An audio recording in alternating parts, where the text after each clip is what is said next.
Good morning students. Synthetic polymers में आज हमारा टॉपिक है क्लासिफिकेशन ऑफ पॉलीमर्स। अब क्लासिफिकेशन के टाइप कई हैं, जिसमें सबसे पहला है ऑन द बेसिस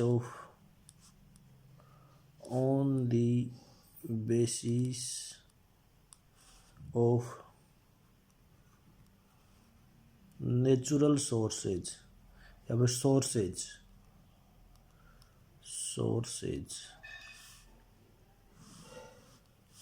देखो, इस आधार पे पॉलीमर दो प्रकार के होते हैं।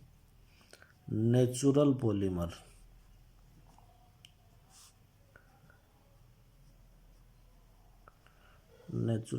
पॉलीमर्स मतलब जो नेचुरल सोर्स से प्राप्त होते हैं।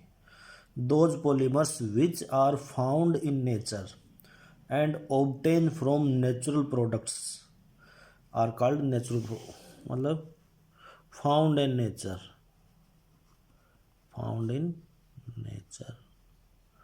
देखो, जैसे इसके उदाहरण सेलुलोस किस में पाया जाता है? वुड में, कास्ट में पाया जाता है, प्लांट से पाया जाता है। ये बीटा डी ग्लूकोज की कई यूनिट आपस में जुड़ने से बनता है। यहाँ पे बीटा डी ग्लूकोज क्या है? मोनोमर।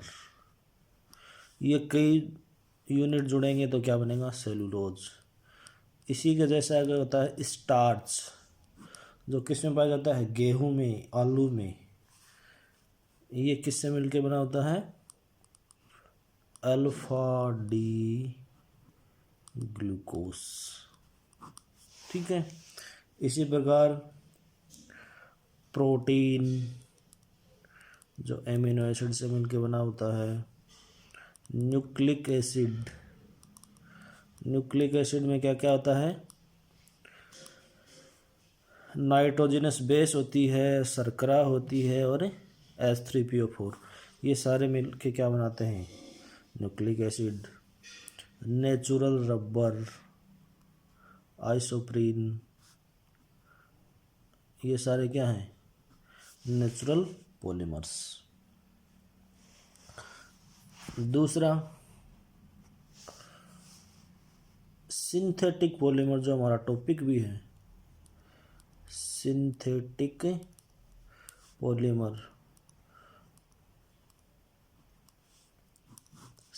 पॉलीमर क्या होते हैं? Those polymers which are synthesized from artificial method. नाम है आर्टिफिशियल मेथड। ठीक है। जैसे इसके उदाहरण देखो, पॉलीथीन, पीई जो कई एथिलीन यूनिट से मिलकर बना होता है। PVC, polyvinyl chloride. Nylon, polyester, फिर पॉलीस्टाइरिन, STYRENE और बेकेलाइट। ये सारे क्या हैं? Synthetic polymers. नेक्स्ट देखो, दूसरा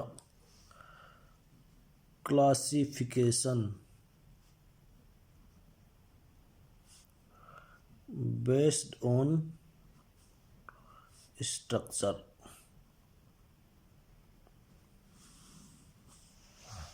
देखो, इसमें क्या है? लीनियर, ब्रांच्ड, दूसरा क्या है? ब्रांच्ड, और तीसरा है थ्री डायमेंशनल। देखो, जब पॉलीमर ऐसे हो एक लीनियर में,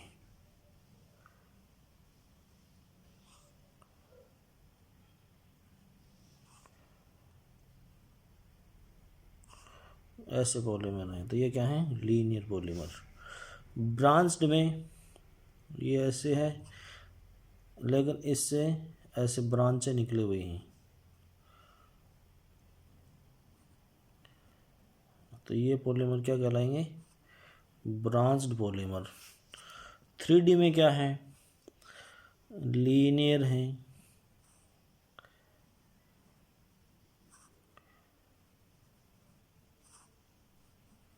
लेकिन इनके लीनियर के बीच में इंटरमोलिकुलर फोर्सेज या कोई हाइड्रोजन बॉन्डिंग वगैरह या फिर सल्फर बॉन्डिंग वगैरह पाई जाती है, तो ये क्या है, 3D। अब देखो जैसे स्ट्रक्चर होएंगे वैसे इसका गुण होएगा। जैसे इन दोनों को उदाहरण हम लेते हैं, जैसे टिन शेड की जो टिन होती है ना, उनको एक के ऊपर एक के ऊपर एक ऐसे रख दिया जाए, और उन टिन शेड को क्या रख दिया जाए, बेतरतीब ढंग से, उस टिन शेड की टिन को बेतरतीब ढंग से रख दिया जाए, इसमें लीनियर ढंग से रख दिया जाए, और साथ ही दो टिन को आपस में जोड़ दिया जाए। तो मजबूती की दृष्टि से सबसे मजबूत पॉलीमर कौन से होंगे, 3D, उसके बाद लीनियर, और सबसे कम ब्रांच्ड। ठीक है, तो क्या है, मेल्टिंग पॉइंट डेंसिटी और टेंसाइल स्ट्रेंथ लीनियर पॉलीमर की हाई होती हैं।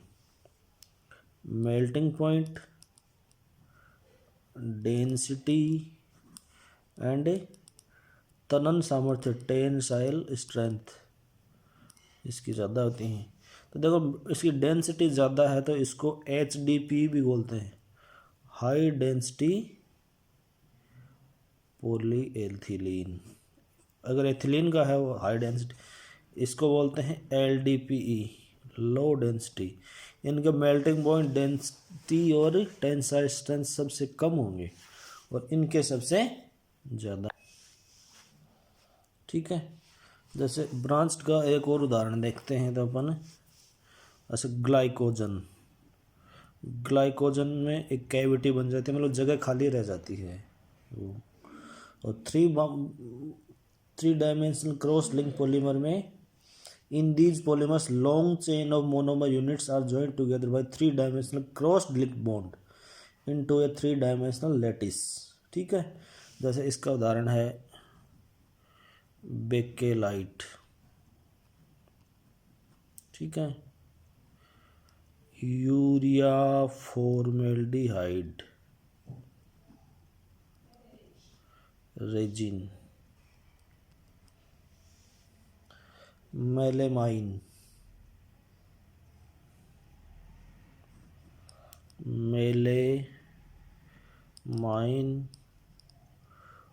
फॉर्मेल्डिहाइड, रेजिन,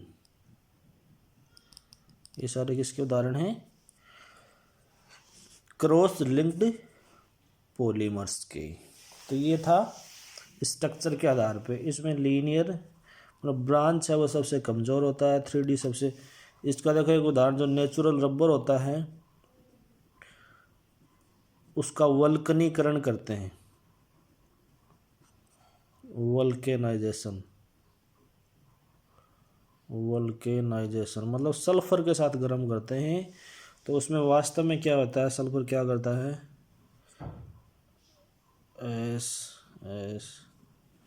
ये बॉन्डिंग बन जाती है,